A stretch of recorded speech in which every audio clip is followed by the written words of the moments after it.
আসসালামু আলাইকুম। ভাই বোন, ভাই বোনের সম্পর্কটা আল্লাহ পাকের দেওয়া প্রদত্ত একটা নিয়ামত।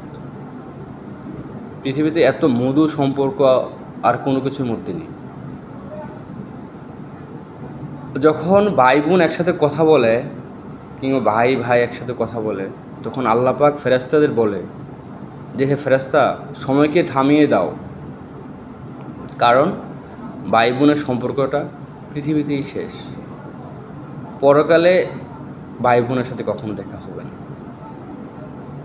কিন্তু আমরা যে ভাই বোনের সাথে আচরণ করি, যে ব্যবহার করি, তাদের হক মেরে খাই কিংবা তাদের সঠিক হক দেই না, এর জন্য কিন্তু পরকালে জবাবদিহিতা করতে হবে।